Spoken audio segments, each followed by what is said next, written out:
네, 반갑습니다. 16회 FAT 1급 실무 수행 평가 쪽 풀도록 하겠습니다. 데이터 다운받아서 반드시 먼저 풀어보시고, 그래서 우리 데이터는 뭐 여기 자격시험 홈페이지 들어가시면 다운받을 수 있잖아요. 그렇죠? 여기 보시면 자격시험 홈페이지에서 FAT 1급 들어가서 16회 기출문제 코너에서 16회 다운받으시면 돼요.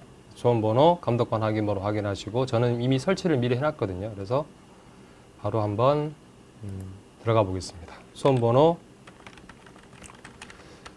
그리고 성명은 제 이름 칠게요. 그냥. 그리고 A 유형이라고 가정하고, 감독관 확인번호 아까 M3이었죠. 그렇죠? 그래서 엔터 쳐서 들어가시면 되겠죠. 그렇죠? 자, 우리 1번부터 바로 풀겠습니다. 1번 우리 기초정보관리 쪽, 이쪽 건드리는 거. 문제 바로 볼게요. 그냥. 자, 일단 회사 업종 정도는 체크하시고, 주방용품을 도소매하는 법인기업이고, 뭐 유의사항 항상 거의가 아니라 항상 똑같죠. 그렇죠? 채권, 채무, 예금은 거래처 코드 입력하시고, 어음 나오면 어음 관련해서 자금관리 하시고, 그렇죠?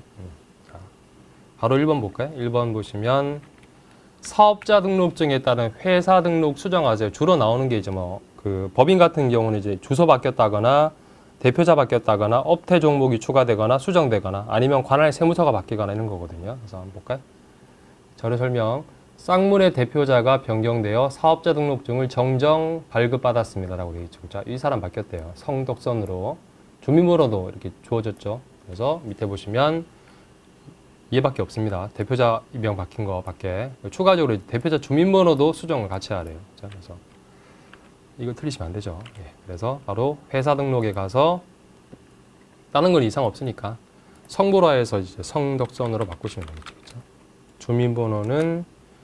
주민번호 대표자가 760822321123. 나머지는 변동사항 없고. 자, 그리고 되셨죠? 예, 그 다음 2번 두 번째는 정기분 재무제표 수정하는 문제거든요. 자, 문제로 바로 가겠습니다. 손익계단서 보이시죠? 그렇죠? 손익계단서인데 뭐 당연히 뭔가 잘못되어 있다는 얘기잖아요. 그렇죠? 그래서 수정하라는 얘기인데 2번 같은 경우는 제가 뭐 항상 풀이할 때 말씀드리지만 이게 세부 항목을 급여부터 한 개씩 보고 있으면 너무 시간 오래 걸리니까 큰 거부터 먼저 보시면 돼요. 그러니까 이게 맞는 데이터니까 매출액 맞는지 확인하시고 매출원가 맞는지 확인하시고 판매관리비 맞는지 확인하시고 들어간 데이터랑. 그래서 혹시라도 판매관리비가 금액이 합계가 안 맞다 그러면 그때부터 이제 노가다로 한 개씩 다 봐야 되겠죠. 그렇죠? 그렇죠? 그래서 여기 해보시면 뭐가 안 맞냐 하면 일단 매출원가가 안 맞아요. 매출원가가 뭐 빠져있냐 하면 굉장히 자주 나오는 문제. 기말 상품 재고 이게 지금 잘못되어 있거든요. 그래서 이 기말 재고액을 수정하는데 일단 제가 들어가 볼게요. 기말 재고가 2250이 맞는 거잖아요. 그렇죠? 근데 정기분 재무상태표로 가보면 닫고 손익계단서 죄송합니다. 네, 손익계단서 먼저 가보면 매출원가 클릭해 보시면 기말 상품 재고가 매출원가 이렇게 숫자 클릭해 보시면 기말 상품 재고가 2250이 아니라 250으로 잡혀 있거든요. 이걸 고치셔야 되겠지. 그렇죠? 근데 아시죠? 잘 아시다시피 손익계단서에서 얘를 바로 못 고치죠. 얘는 정기분 재무상태표상의 상품 데이터를 끌고 와서 여기다가 찍어주는 거니까 여기서 수정하는 게 아니라 정기분 재무상태표에 가서 재무상태표 이미 여기에 지금 차변하고 대변 안 맞다고 떠 있거든요. 여기에 지금 상품이 250이잖아. 그렇죠? 보이시죠? 네, 거의 펜이 좀 삐뚤더라도 이해해 주세요. 좀 마우스로 하는 거라서. 이 상품을 2250으로 수정하시면 돼요. 그러면 재무상태표도 차액이 빵이라고 딱 뜨고 이 2250이라는 이 숫자가 어디로 갈 거냐 하면 손익계단서로 가겠죠. 그렇죠? 손익계단서에 기말 상품 재고액으로 가겠죠. 손익계단서 가서 다른 데 살짝 찍었다가 매출원가를 다시 클릭하시면 기말 재고가 정확하게 2250으로 반영되죠. 그렇죠? 그러면 매출원가도 제시된 데이터랑 딱 일치하죠. 이 금액으로. 됐죠? 그리고 또 하나 차이 나는 게 이제 판매관리비가 보시면 요 닫고 판매관리비가 보시면 요 들어간 총합계 있잖아요. 요 금액이 지금 제시된 숫자랑 안 맞아요. 그래서 판매관리비에서 뭐가 잘못되어 있냐 하면 통신비가 잘못되어 있거든요. 통신비가 지금 560이 입력되어 있죠. 그렇죠? 근데 통신비가 560이 아니라 650이죠. 보시면. 아셨죠? 네, 두 개 뜯어 고치는 겁니다. 그래서 통신비를 650으로 바꿔주시면 돼요. 그리고 마지막에 꼭 확인하세요. 당기순이익이 정확하게 일치하는지 4,869만 원 맞는지 최종적으로 확인하시면 되겠죠. 그렇죠? 4,869만 원 맞구나, 다 고쳤구나, 끝났습니다. 이렇게 하시면. 되죠? 네. 자, 그 다음은 3번은 계정 과목 추가 등록하는 문제거든요. 3번으로 가겠습니다. 그래서 늘 뭐 우리 계정 과목 결론은 이거예요. 165번에 건설 용지 계정을 수출 상품으로 정정하세요. 그리고 추가적으로 조교를 2개를 등록해 주세요라고 하는 거죠. 그렇죠? 165번 가보겠습니다. 닫을게요. 이거 다 닫고 계정 과목 조교 등록에 가서 165번을 스크롤 내리지 마시고 그냥 현금에서 바로 찍으시면 되죠. 165를 딱 찍으시면 바로 순간이동 해버리죠. 그렇죠?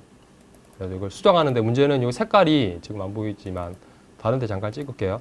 빨간색이죠. 빨간색은 바로 수정 안 되죠. 그렇죠? 바로 마우스로 이렇게 아무리 찍어도 키보드를 아무리 입력해도 바로 수정이 안 되시고 어떻게 하셔야 돼요? 풀어야죠. 락을. 그렇죠? 컨트롤 F1 누르시면 락이 풀리거든요. 컨트롤 F1 누르시고 이걸 수출 상품으로 바꿔주시면 돼요. 그렇죠? 그리고 조교 입력하라고 했죠. 그렇죠? 현금 조교에 수출 상품 매입 대금 현금 지급을 입력하시고 띄어쓰기 관계 없으니까 대체 조교에 길죠? 수출 상품 매입 대금 보통 예금 계좌 이체 지급 저는 이쁘게 띄어쓰기 다 했으니까 이렇게 해서 마무리하시면 되겠죠. 그렇죠?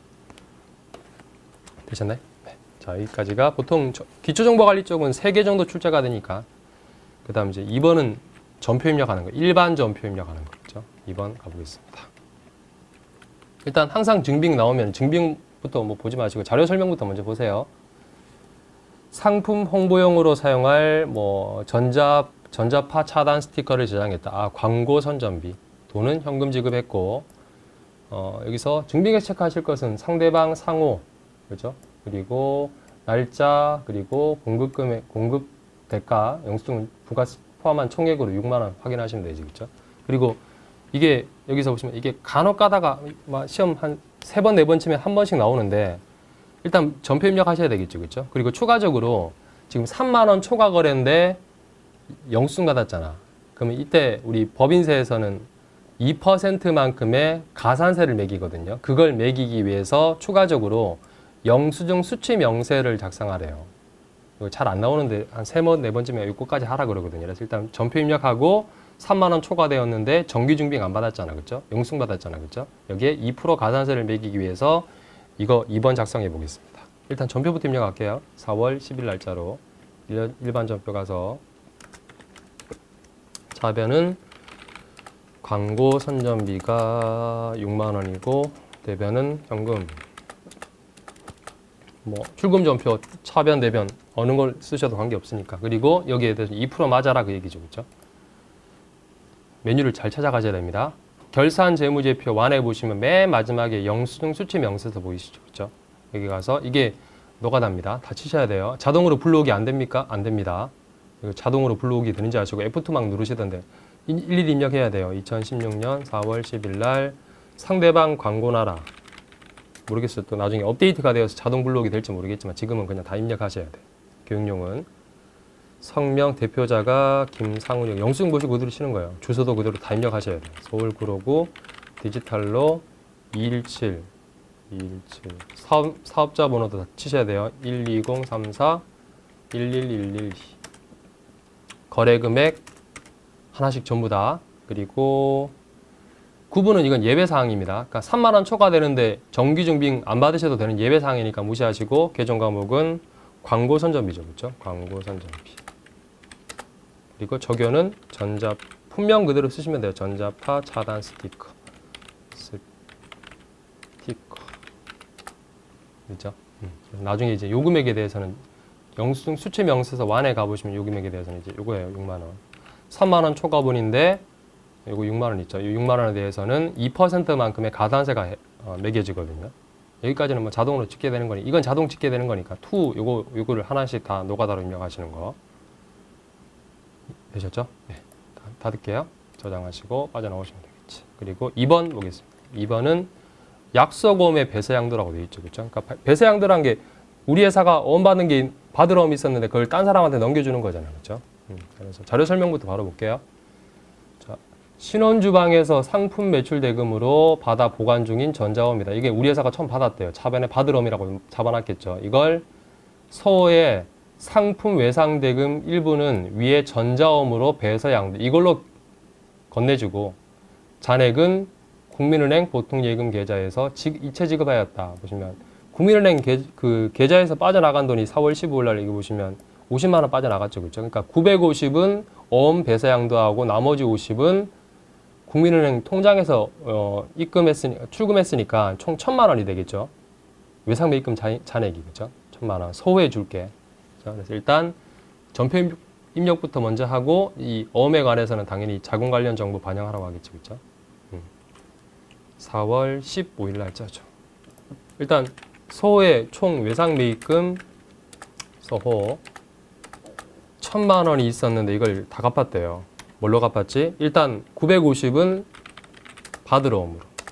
이건 누구한테 받아두었던 거냐면 신원주방에 받아두었던 어음으로 배세양도하고 950. 나머지는 국민은행 보통예금 계좌에서 50만 원 지급했습니다. 여기까지는 그냥 전표 입력하는 거고 추가적으로 이 어음이 배서 양도되었다는 것을 자금 관리하셔야 되겠죠. 그렇죠? 그래서 받으러 어음에다가 커서를 갖다 대시고 이 라인에다가 커서를 갖다 놓고 기능 모음에 자금 관리 누르시면 되겠죠. 그렇죠? 아니면 단축키 F3 누르시면 자, 뜨죠. 그러니까 받으러 어음이 지금 대변으로 사라졌잖아. 사라졌으니까 이게 케이스가 두 가지겠지. 은행에 팔았거나 할인되었거나 이건 할인된 거 아니죠. 그렇죠? 3번이죠. 배에서 넘겼다 그 얘기죠. 그렇죠? 3번으로 바꾸시고 어음 번호는 치셔도 됩니다. 근데 이미 우리 받으러 옴 받았을 때 차변에다가 받으러 옴이라고 분기하고 어음 번호 다 입력했을 거 아니에요. 그렇죠? 그래서 여기다가 F2 누르시면 어음 번호 뜨거든요. 이 맞잖아요. 그죠? 예. 004 참고로 일단 이거 선택할게요. 일단 얘 맞거든요. 일단 선택하고 그죠? 참고로 어음 번호란 게 이렇게 돼 있잖아요. 그죠? 20자리 어음 번호, 전자어음 번호, 앞자리 3자리 은행 코드, 그리고 2016-0225는 발행일자 여기까지 발행일자, 나머지 죄송해요.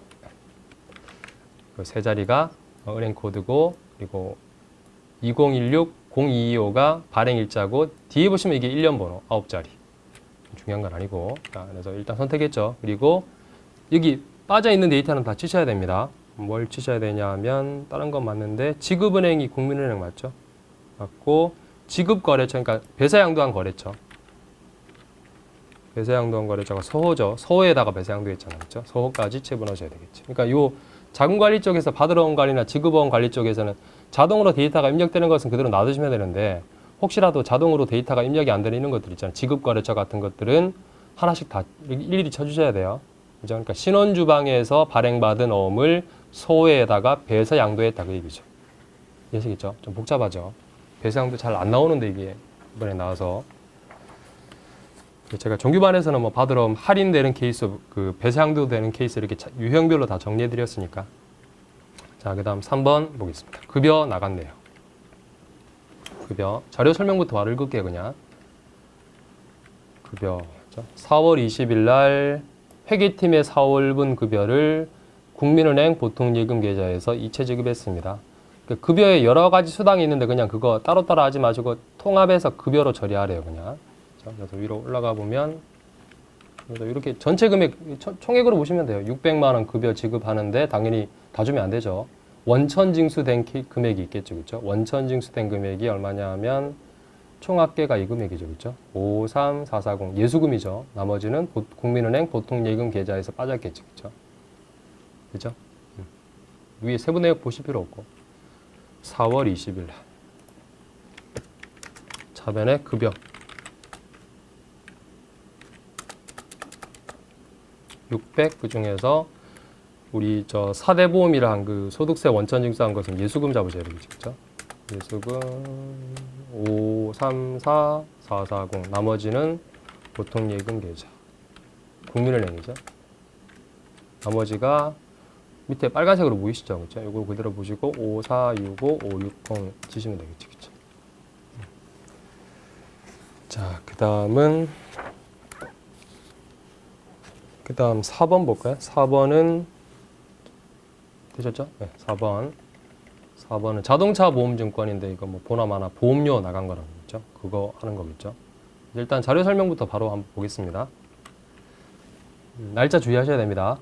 자료완 보시면 화물차에 대한 자동차 보험에 가입하고 받은 증권이다.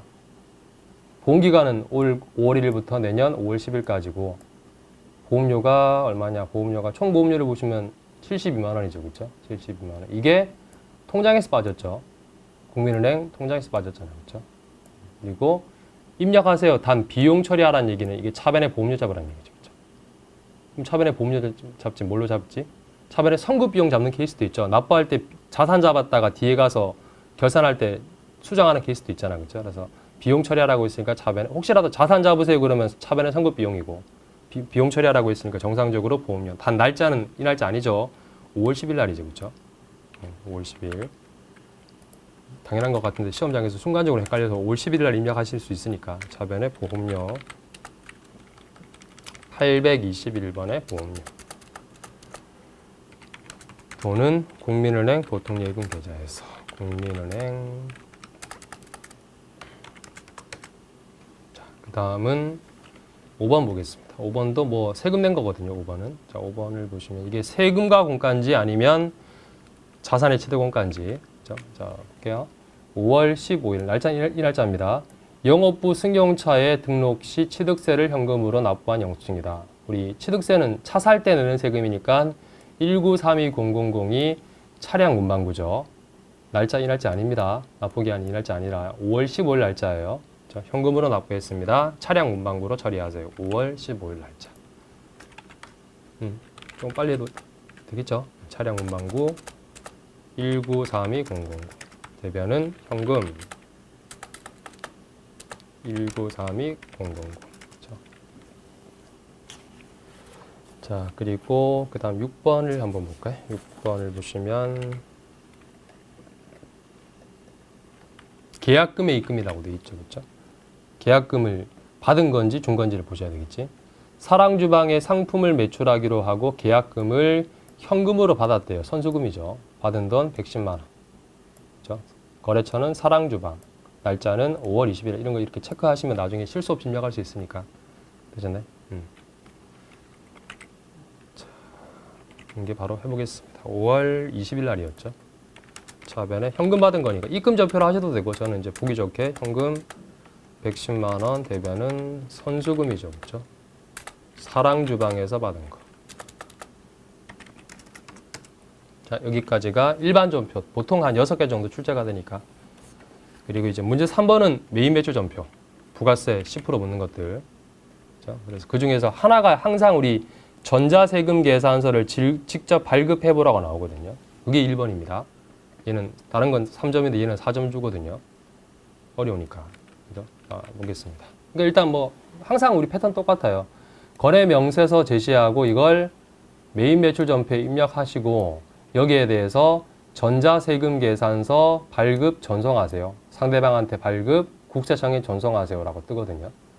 자, 볼까요? 일단 날짜 제가 갈게요. 7월 10일 날짜고 금액은 총 370인데 지금 물건이 2개죠. 2개니까 복수거래 키를 이용해서 입력하래요.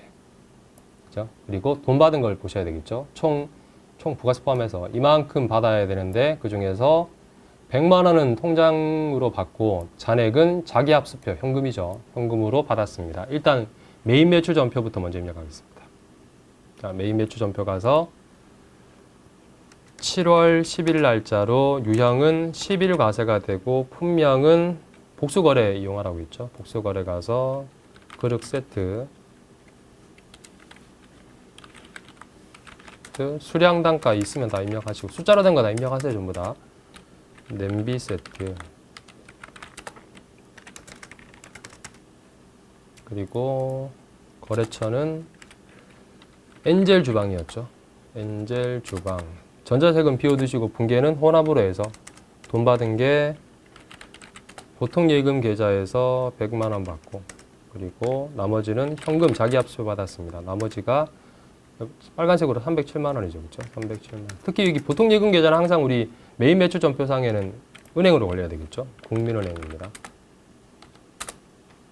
그리고 전자세금 계산서 발행을 하러 가야 되겠죠. 자, 이 상태에서 발행하러 가겠습니다.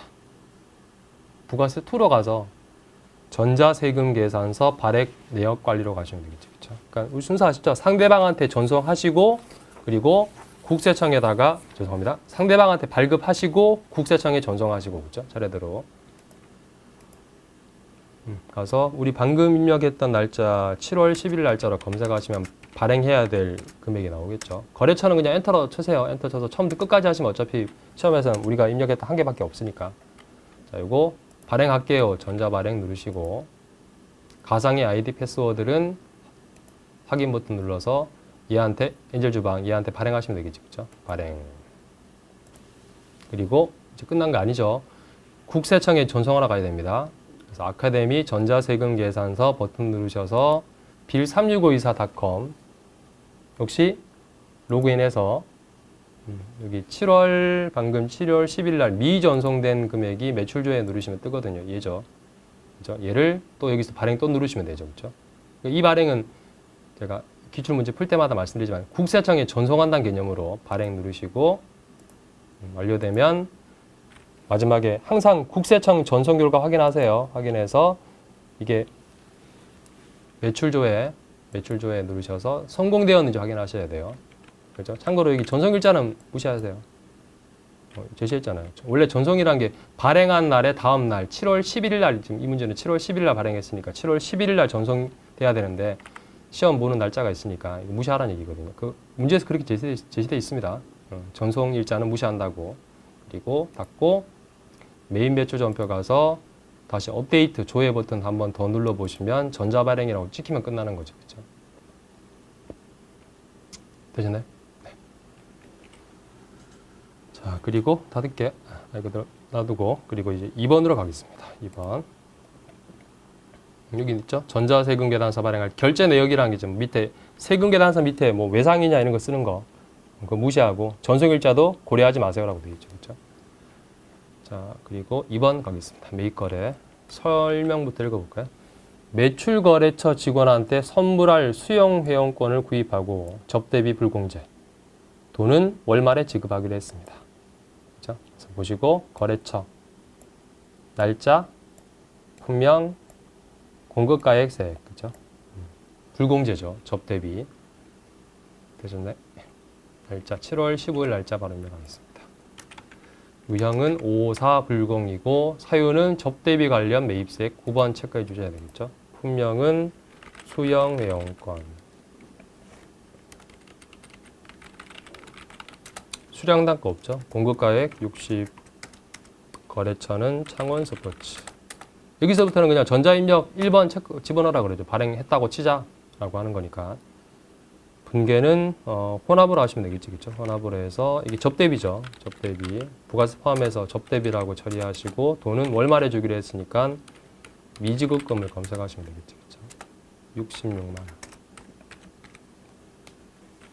자, 그리고 됐죠? 예. 그리고 3번 보겠습니다. 3번도 빨간색 보이시죠? 팔았구나. 근데 이게 이름이 전자계산서죠. 아, 면세. 우리 면세 물건 팔면 세금 계산서가 아니라 계산서 발행하잖아요. 그렇죠? 면세 계산서를 전자로 발행했다. 그래서 자료 설명 잠깐 읽어보면 보통은 10% 매출인데 보통 이렇게 가정하거든요. 그래서 상품 중에 잡지를 팔았대요. 잡지라는 게 책이니까 면세잖아. 그렇죠? 그래서 이 문제에 한해서만 10%도 하고 면세도 물건도 판다고 가정한다고 했거든요. 그래서 볼게요. 상대 거래처 체크할 거. 날짜, 분명, 수량 단가 있으니까 치고 부가세는 없죠. 면세니까. 그렇죠? 돈은 외상으로. 되셨죠?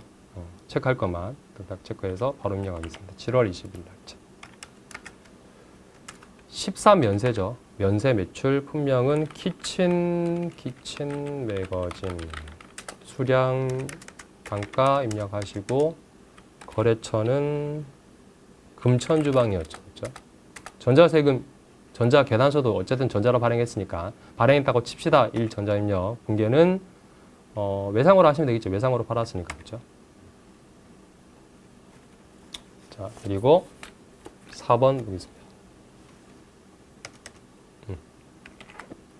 4번 매입거래. 파란색 보이시죠? 그렇죠? 자, 이거 뭐 일단 자료 설명부터 볼까요?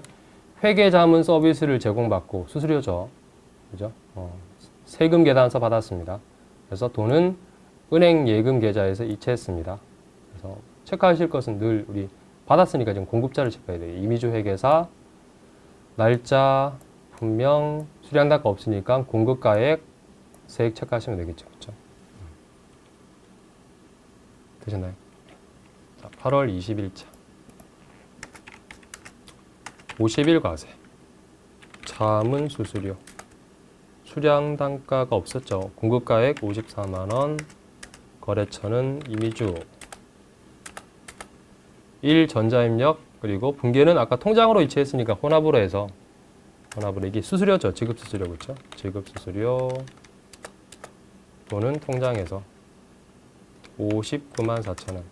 역시 잊지 마시고 통장의 거래처는 항상 일반 전표든 메인 매출 전표든 간에 무조건 은행이 돼야 돼요. 국민은행으로 걸어주셔야 되겠죠.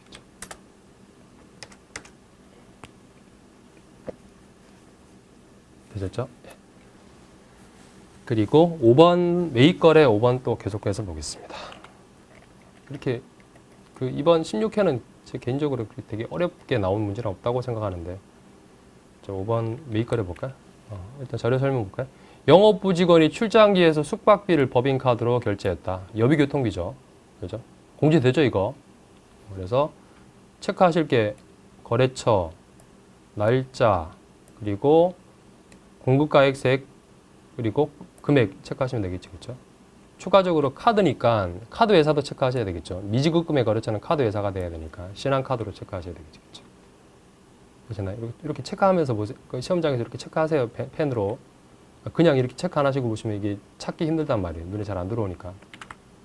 날짜가 아까 8월 28일 날이었죠. 57카가 무슨 카드로 결제했습니까? 여기서 F2 이용해서 이렇게 눌러보시면 신한카드였죠. 그렇죠? 신한카드고 품명은 숙박비.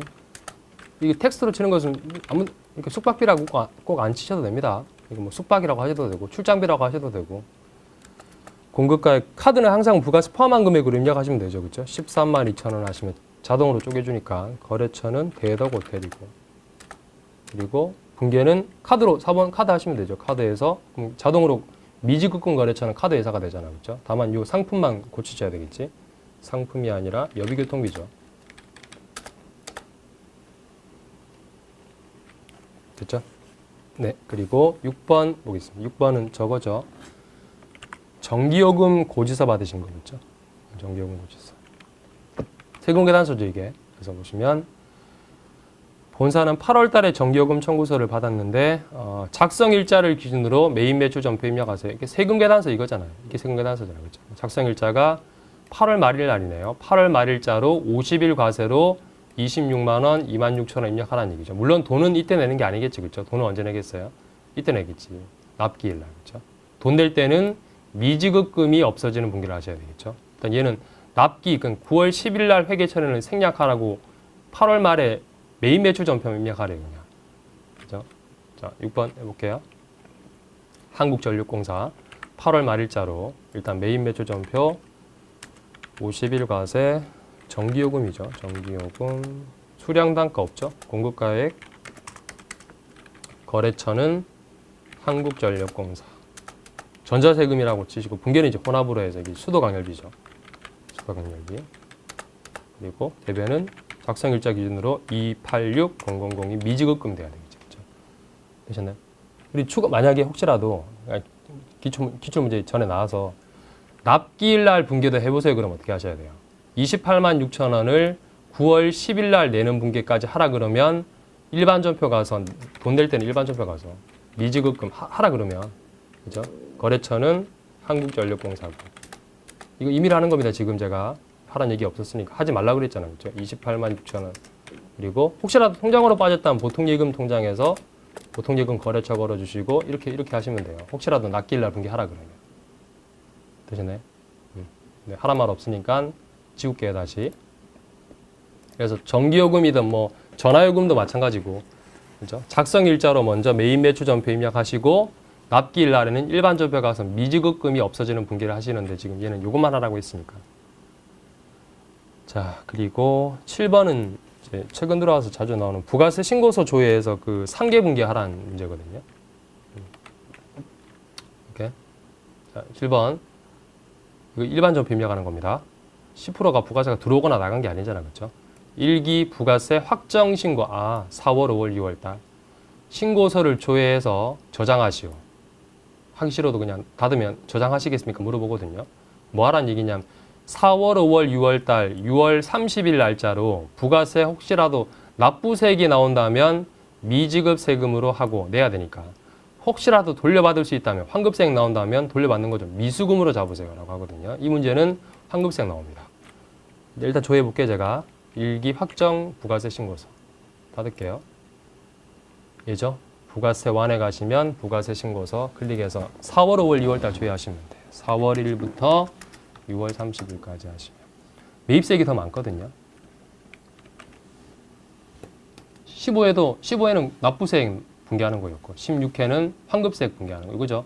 지금 9번 금액을 보시면 9번 금액이 184만 2천 원이 매출세액인 동시에 장부에는 부가세 예수금으로 잡혀 있겠죠. 그리고 17번 금액 보시면 17번 금액인 4445250이 매입세액인 동시에 장부에는 부가세 대금이 잡혀 있겠죠.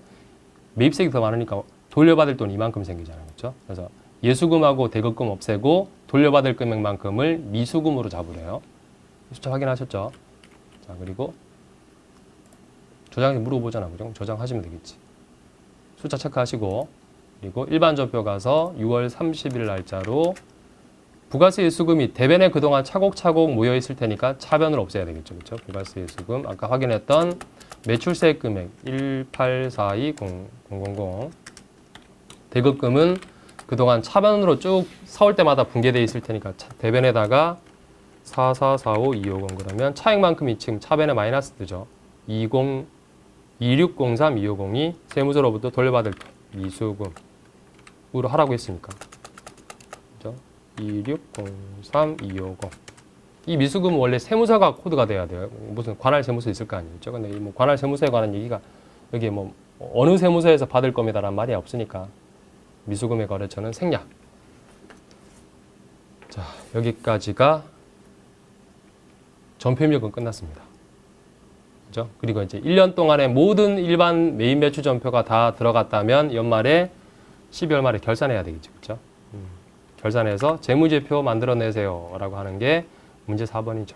결산만 하시면 됩니다. 재무제표까지는 완성할 필요 없으니까. 자, 1번부터 한번 해보겠습니다. 보통 수동화나 자동화나 이렇게 나오니까 1번 해도 되죠. 1번 수동결산 바로 하겠습니다. 자, 12월 말 결산일 현재 정기예금에 대한 기간 경과분 미수이자 25만 원을 계상하다 하란 얘기죠. 지금. 그러니까 이거 아시죠? 그래서 정기예금에 관한 이자는 만기 때 혹시라도 만기가 내년이라면 내년에 받는다 할지라도 올해 예금한 날짜에 대한 이자만큼은 올해분 이자니까 대변의 이자 수익, 차변은 나 혼자 기분 좋은 거 미수 수익 잡아야 되겠죠. 그렇죠? 그나마 숫자 줬잖아요. 그죠? 어떤 기출 문제는 미수이자 계산하라고 그러거든요. 월수 계산해서 12월 말일자로 차변에 대변부터 할게요. 대변 기간 경과분 올해분 이자입니다. 이거 올해 이자로 25만 원 잡으시고 돈은 내년에 받죠. 그래서 나 혼자 기분 좋은 거라고 정규반에서 그렇죠. 그래서 미수금 진짜 받을 수 있는 돈이 아니라 나 혼자 기분 좋은 거 미수 수익으로 25만 원 넣으셔야 되겠지. 자, 그리고 2번 하겠습니다. 2번 자동 결산하는 거. 2번은 두 개 하라고 했거든요, 지금. 자, 자동 결산해 보세요. 1번은 매출채권 외상 매출금하고 받으럼에 대해서 1%만큼의 대손 충당금을 설정하고자 한다. 이거 할 줄 아시겠죠? 그래서 합계 잔액 시산표나 재무상태표를 12월 말일자로 조회해 볼게요. 일단 조회해서 잔액 외상 매출금하고 받으럼 잔액이랑 대손 충당금 확인해야 될 거 아니겠죠? 그래서 합계 잔액 시산표를 들어가셔도 되고 여기 가서 12월 말일자로 가서 여기에서 이거 확인하시는 거죠. 그렇죠? 외상 매출금의 잔액 여기 1%. 물론 충당금 지금 남아있는 요 40만 원 뺀 나머지 추가 설정액이 돼야 되겠죠. 그렇죠? 그리고 받으럼에 대해서도 보시면 5천의 1%. 근데 얘는 충당금 밑에 없죠. 따라서 그냥 5천의 1%인 50만 원 다 잡아야 되겠죠. 그렇죠? 되셨나요? 제가 15에서도 말씀드렸는데 이걸 재무상태표 가서 조회를 하셔도 돼요. 재무상태표 가서 12월 말일자로 외상매출금하고 받으러 잔액을 조회하셔도 돼요. 근데 재무상태표를 제가 안 들어가는 이유가 이렇게 하면 에러 뜨거든요. 이 에러 말씀드렸죠, 이거 정상 에러입니다. 그러니까 이렇게 이해하세요. 그냥 모든 결산이 다 끝나고 나서 재무상태표 만들어내야 되는데 아직 결산 안 끝났잖아. 그렇죠? 안 끝났으니까 아직 재무상태표가 미완성되었습니다. 이런 메시지니까 무시하시고 에러 떠도 에러 뜬다고 자꾸 질문하셔서 이거 보셔도 되죠. 외상매출금 여기 대손충당금 받으러 그렇죠? 요 금액 여기에 1% 요거 뺀 금액이 외상매출금의 추가 설정액. 받으러움은 여기 1%가 추가 설정액.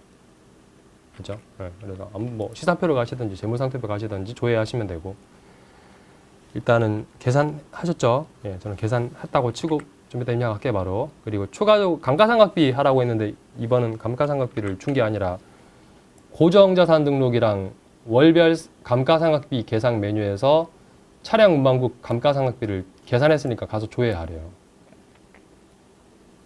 그죠? 이게 뭐냐 하면 이 정규반에서 제가 다 설명드리는 내용인데 실제로 그 감가상각비를 계산하기 위해서는 맨 처음에 이거 있잖아요. 메뉴만 살짝 설명드릴게요. 그냥 맨 처음 비품이라든지 차량 운반국 사잖아요. 그렇죠? 그럼 여기 등록하죠. 우리 고정자산 등록하잖아요. 등록하시고 등록되면 자동으로 감가상각비 나오죠. 계산이. 그렇죠? 한번 해볼게요. 그래도 들어가 볼게요. 엔터 치면 여기 차량 운반국 나와 있죠.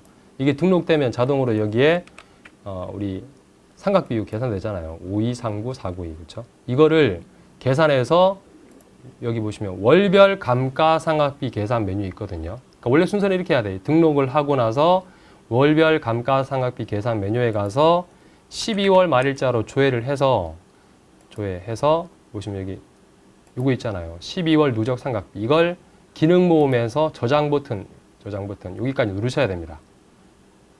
원래 하려면 그렇죠? 근데 지금 문제에서 다 해놨대요. 저장까지 다 했으니까 이거 하지 말고 저는 참고로 보여드린 거고 고정자산 등록 월별 상각비 계산 다 했으니까 뭐 하라고 하느냐 그냥 결산자료 입력 가서 데이터 블록에서 집어넣으시면 돼요. 예식이죠? 네. 자, 갈게요. 자, 결산자료 입력 가서 1월부터 12월 말일자로 조회를 먼저 하시고 자, 판매관리비에다가 일단 우리 판매관리비에서 대손상각 계산하셨죠?